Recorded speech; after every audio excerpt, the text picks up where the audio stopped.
War pugs. Who wants to see a little fishy fishy? This is Casual Geographic's Why These Fish Belong in a Horror Movie More Than Sharks. I know the terrors of the deep. I've seen a grouper, Goliath grouper, that basically was big enough to swallow a diver that was just like swimming in front of it like, hey, God. This is the reason I don't want to get in the ocean. I barely want to get in the river, okay? Look, my philosophy is stay away from anything that looks at you like a light snack. That's just my general idea. In fact, you might want to stay away from anything that makes you, looks at you like, maybe I could eat that if I got, reckless enough. War pugs. Casual Geographic has introduced us into some relatively interesting flavors of things over the past while. This is one of the channels I like to check out. If you've never seen Casual Geographic, you're in for a treat. I'd love to be able to introduce you to Casual Geographic because, my God, it's some of the best stuff ever. Talking about nature in one of the best ways possible. Let's get into this. Why these fish belong in a horror movie. Please like this video so I can bump me up in the algorithm because I am suffering. Let's get into it.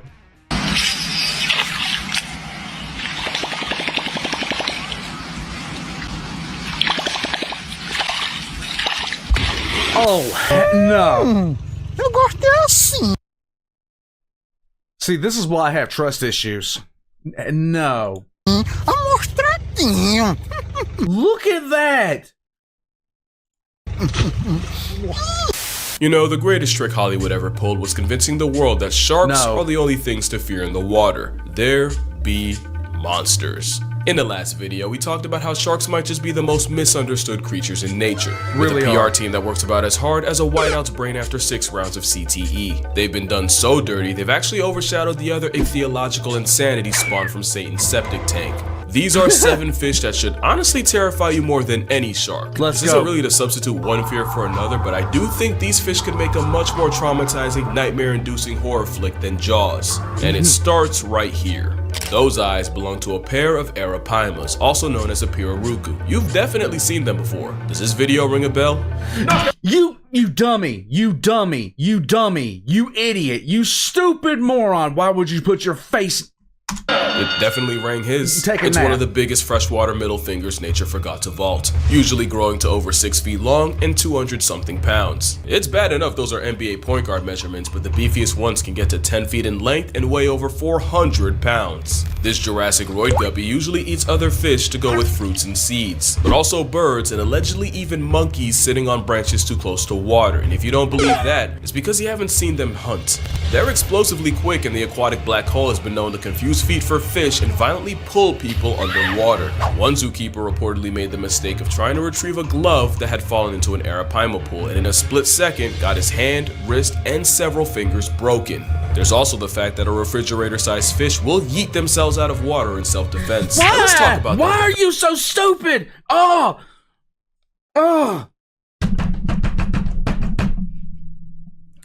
I watch people go up and take pictures with bison. This is a wild animal. If it decides it doesn't like you, you're gonna get yeeted to another zip code. Why are you pissing this thing off? Like, okay. So the other day I was watching. I don't know where I was watching something, and a woman was sitting there taking stuff from bags away from a bowl because apparently it was her stuff, and everybody's telling her, get away from it, get away from it. And then the obvious happens.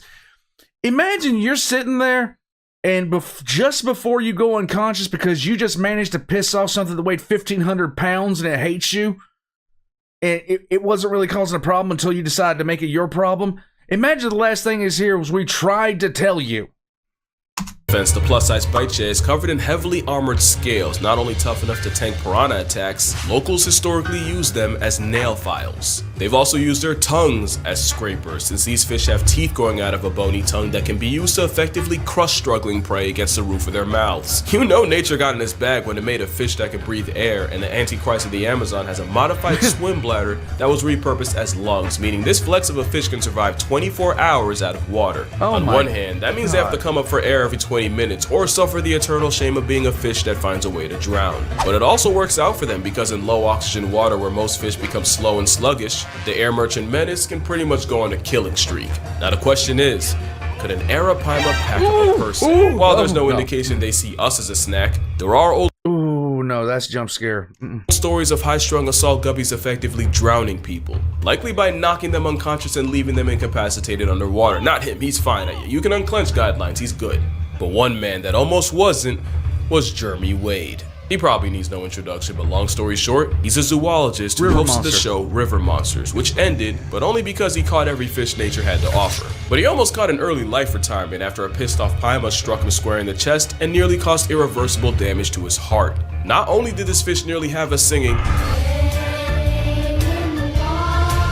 the suspect wasn't more than 90 pounds. Remember, the overachievers can press the scales at 400 or, 180 kilograms worth of kill a man. So yeah, the Arapaima is a shack-sized, air-breathing, armor-plated predatory vacuum, and strangely enough, it's not the fish I'm most scared of in the Amazon. Okay. But we'll get to that. Let's go. The piranha actually isn't. If you remember from an earlier video, piranhas might be just as misunderstood as sharks. They're mostly just scavenging opportunists that our childhoods convinced us were way more of an issue. You cannot say the same for their cousins found in the Congo basin of Central Africa. The Goliath tigerfish can grow to nearly 5 feet long over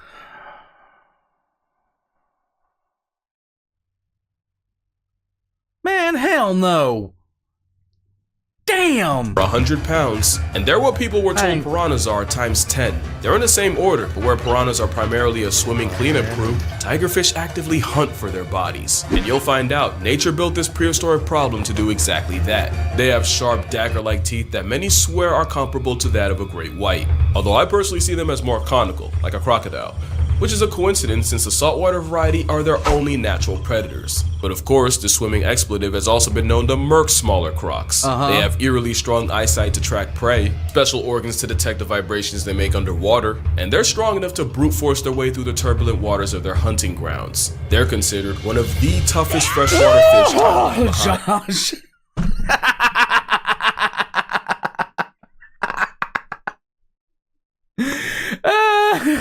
Y'all gonna roast me. I swear to God, y'all gonna roast me. I don't even care.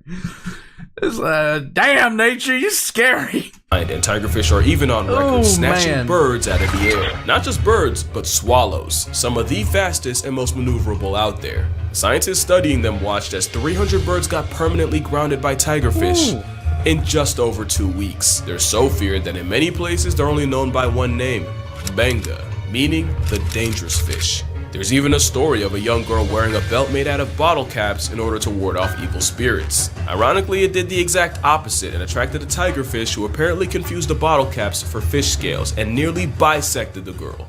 Allegedly. It's an extremely fast, explosive vice grip with almost zero prey prejudice. And I'd still rather take a bite from them than the fish up next. And that's cause next is the Candiru. And a lot of y'all already know what road we're going down. No. The Candiru is a tiny parasite No, not this one. No. I almost want to skip this one because I know what this is. Amazon, also nicknamed the vampire fish for their habit of invading the gills of larger fish and scraping the insides to feed off their blood. And with backward-facing spines and a powerful bite, it's nearly impossible to shake it off before it completes its liquid transaction. The horror comes from the legend of Candiru being attracted to the chemicals in urine and swimming up the urethra of unlucky humans and getting stuck up there. A fate that takes surgery to reverse. Imagine a serrated, sentient toothpick in your bathing suit business and you'll see why the violation with gills is so feared. But how much of this is even real? Most of the reports of people getting penetrated by peenfish are really sus at best. Apparently, they're not even attracted to the ammonia in human urine in the first place. There's a good chance that the Candiru controversy came from European settlers coming home from long expeditions and telling these long, exaggerated stories to anyone who'd listen for status and attention. Probably. Yeah, but basically they were probably lying for clout. You have to remember, the whole piranha skinning a cow thing spawned from locals staging an event to impress the president. The truth is, your chances of peeing in the Amazon and getting frontal probed by a fish are about as much as you getting meal prepped by a shark or getting struck by lightning. Oh my bad, and getting struck by lightning. That being said, I'd rather get tag teamed by the pets of Poseidon and the forces of Zeus than have a bloodluster up my urethra, no Franklin. If the odds ain't zero, they're just too high for me. but I'll happily take a Candiru to the Mandiru, then run into aquatic op number 4. In fact, I'm so afraid of it, I actually had to break my own rule for this video. The Humboldt squid obviously isn't a fish, but it's the closest thing to a living nightmare on this list. Okay. Let's be clear, at 5 feet, about 100 pounds, there are bigger squid. What sets Humboldts apart is they can hunt in packs of over 1,000. Yeah, that's 3 zeros like a Tony Snell stat line. Okay. Nicknamed Diablo Rojo. Oh, you're wrong for that. Hold on, I gotta back that up. Hold on. Yeah, that's 3 zeros like a Tony Snell. Dude, that was unnecessary. You didn't have to do that, man, like that. Stat line. Nicknamed Diablo Rojo, there are old fisherman tales of men falling overboard, getting swarmed, and never coming back up. There's also stories of them curiously approaching divers before flipping and trying to rip their masks off. But who needs stories when marine biologist Alex Kirstich can tell you about the time several homicidal squids grabbed him and attempted to drag him down into the dark maw of the abyss. It gets worse when you realize what exactly happens when a red devil decides to take you to hell. Humboldts aren't just highly intelligent, they're covered in tiny red chromatophores that they can use to rapidly change color in order to communicate with each other. It's like Morse code but for Crip and calamari. We don't know exactly what it means, but there's a good chance if a Humboldt confronts you and starts violently flashing red, it could be telling a bunch of others you can't see that you're free eats. So likely the last thing you'll see is pulsing red before you get eaten alive. It doesn't help that satanic cephalopods are known for speed eating and are notorious for stripping fish to the bones faster than fishermen can reel them. Add a beak that can easily slice flesh and a bite force that can reportedly crack bone, and I think you see why I'm not exaggerating when I say I'll deal with every other fish on this list than a pack of predatory color coordinating squid. And I don't care what logic says, there's no doubt in my mind this squid would eat a human if they thought they could. Yeah. Why? Humboldt squid only live about a year. That rapid growth in a short time means they'll rarely pass up an easy meal, even if it's their own kind. Humboldts are highly cannibalistic, and they will not hesitate to turn on a weak or injured member of their own hunting party. There was a study done off the coast of Chile that found that out of over 2,000 squid, more than half held the remains of their own kind in their stomachs. Well, It sounds to me that anything they see as weaker than them is something they can feed off, and the only— Dude, now I know why. Like this video giving me the heebie-jeebies. I'm just saying, this one's getting to me a little bit. I'm just saying, I don't think I want to play around with these things. See, I don't want to kill them all. I just don't want to go in the water. Okay, I want my water to come out of a tap. Deepest water I want to be in is a pool, and it better be clean because I want to see the bottom of that thing. I want to make sure it's nothing swimming around down there. Only saving grace for us is they usually only press things smaller than they are.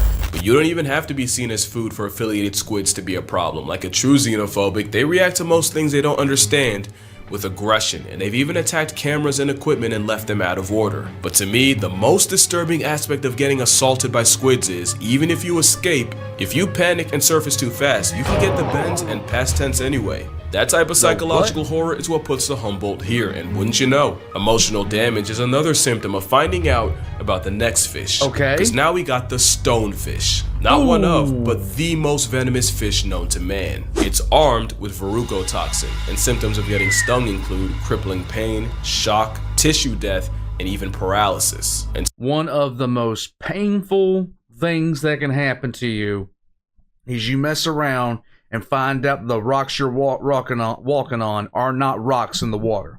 Speaking of pain, you can be in agony for over 12 hours, and it's enough of an eternal jihad to cause hallucinations. Anecdotally, there have been tourists who've stepped on a stonefish only to beg their doctors to chop off the whole foot. Then there's the added threat of, if you don't get out of the water quick enough, it won't even be the venom. You can get paralyzed and catch a stage fatality to drowning. Even if you survive, you can still suffer permanent nerve damage and severe muscle atrophy. Look at that fish. Look at that fish. This is God's war crime against humanity, okay? Look at it.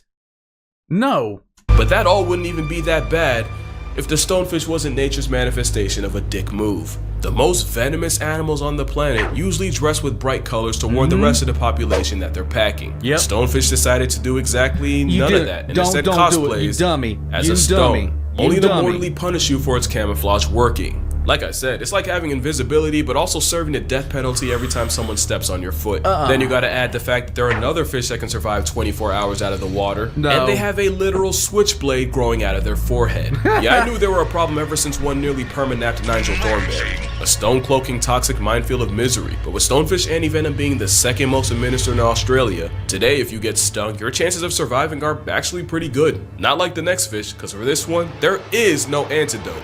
The stone. Why are you messing with this thing, you dummy?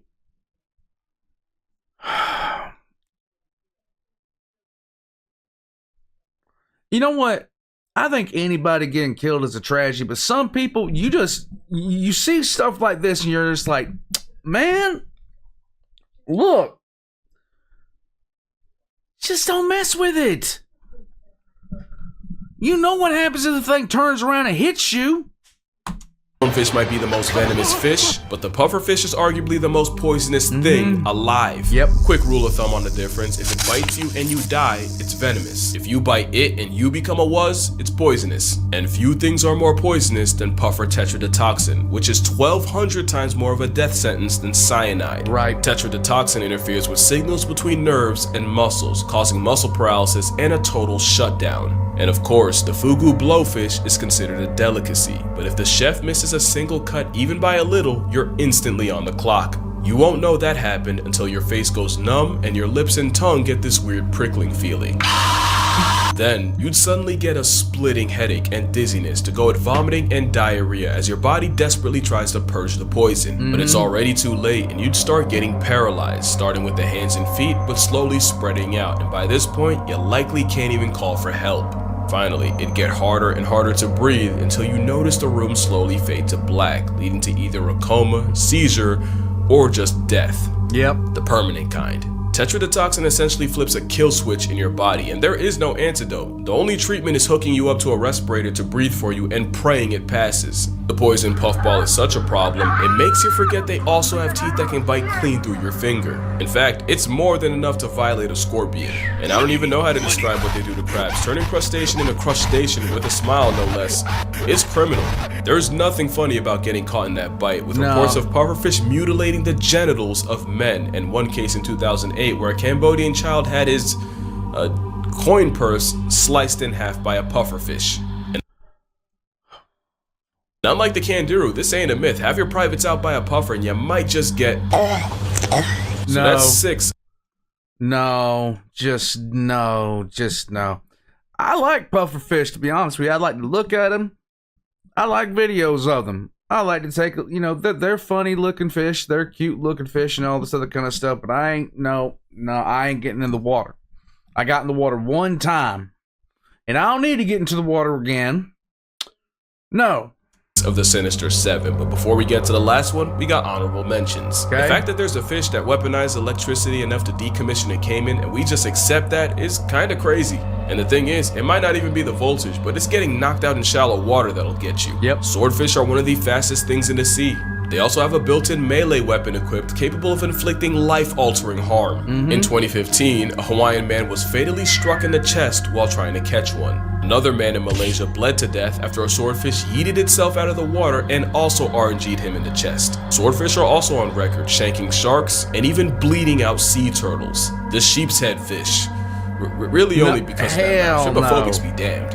The Titan triggerfish is a highly aggressive honey badger with gills capable of dishing out severe injuries with the same teeth they use for crunching coral, sea urchins, and even a crown of thorns starfish. The trigger might as well be named after their temper, and this 1.5-foot vibe check is a big reason why beginner divers never go back in the water.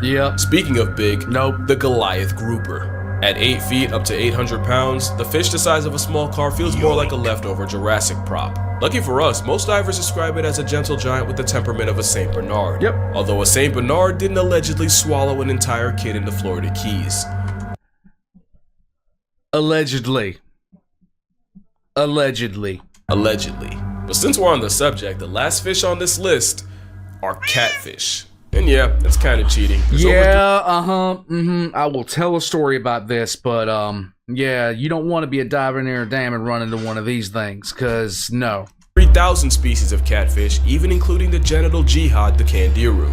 Catfish are like the trash compactors of the fish family, which isn't a problem until you see just how big they can really get. And once a catfish gets big enough, there aren't a lot of things alive they won't try to eat. No. We've seen armadillos, turtles, and even unaware seagulls get bored by a catfish. There's a species in France that figured out how to stalk and hunt bathing city pigeons. Another learned to wait by cave entrances to suck up any exhausted bats that fall in. There was even a catfish nicknamed Kuno the Killer who terrorized a German lake and somehow caught and ate someone's dog. Basically, they're all the shit I've talked about pelicans being, just in fish form. The question is, if a catfish has ever eaten a live human, and it isn't even if they would, but if they could. The Wells catfish can grow to 10 feet long and cap out at 300 pounds. The Mekong catfish can also get to 10 feet, and the heaviest one ever recorded was pushing 650 pounds. If there's a catfish that could stomach a human, it should be one of these, but there's a slightly smaller catfish that was believed to be a legit man-eater. In the late 90s and early 2000s, a series of fatal attacks on people in the Gully River had people convinced there was something in the water hunting humans. In these attacks, victims were suddenly pulled underwater in front of people, only for their bodies to never be recovered. In 2007, Adal Kumar was swimming with friends when he was violently dragged underwater, and while he was never seen again, friends caught a glimpse of something that they could only describe as an elongated pig. Crocs and bull sharks were considered an elongated... No, we're good. But the prime suspect ended up being the goonch. At about over 6 feet, 200 pounds, the goonch is usually smaller than the whales or the Mekong. But it's feared that the practice of burning funeral pyres by the river led to the equal opportunists developing a taste for human flesh. Yay. And while it's a stretch to say a corpse-happy catfish could swallow an adult, it becomes a little less believable with children. There's no solid proof of a catfish catching a person, but they for sure can off one. The biggest ones can easily overpower you, if not just knock you out and drown you. Not to mention a majority are venomous, with those spines putting both experienced fishermen and oblivious bystanders in the hospital. They also have a nasty sandpaper-like bite that can easily draw blood. But what really makes them a living horror movie is their intelligence. The ones packing up pigeons, they weren't always doing that, but they pretty much ate everything else around them and were forced to adjust. So it's anyone's guess what could happen if they gain a taste for humans. And with catfish being swimming tongues with over 175,000 taste buds across their bodies, yeah, I doubt acquiring taste takes long. No. But yeah, that's gonna do it for this video. Make sure you drink water, hug your mother, try not to get catfished out here. If you'd like to see me swim with slightly less freaky fish, the full GoPro footage of me in Hawaii will be uploaded to my Patreon. Nice. And with that last second self-promo out the way, I'ma see y'all in the next one. What are you doing? What are you doing? What are you Blowing her doing? bubbles. You're an idiot. You are such an idiot. What is that? What are you cuddling? What are you cuddling? Why are you oh.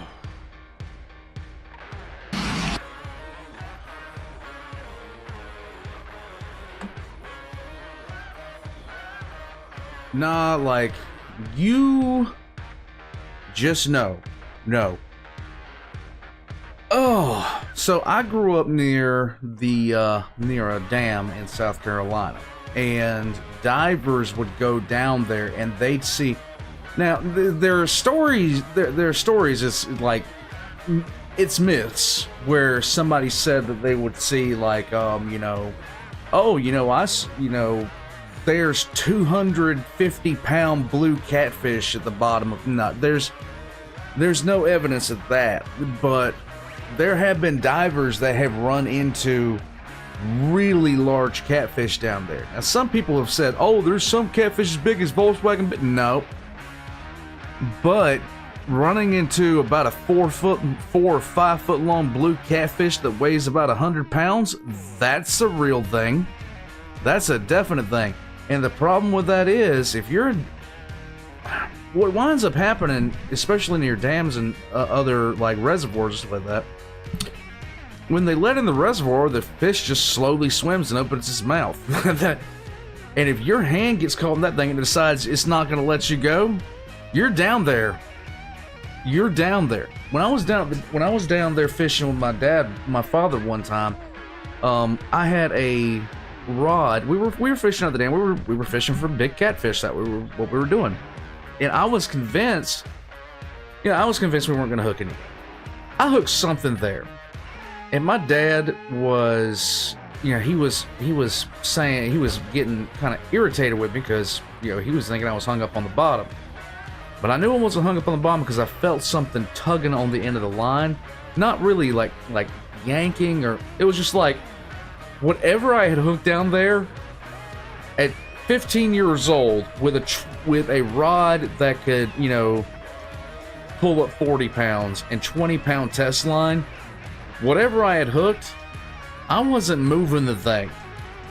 And it didn't care that I had it hooked. It didn't care. It was just like, oh, this crap again. War pugs.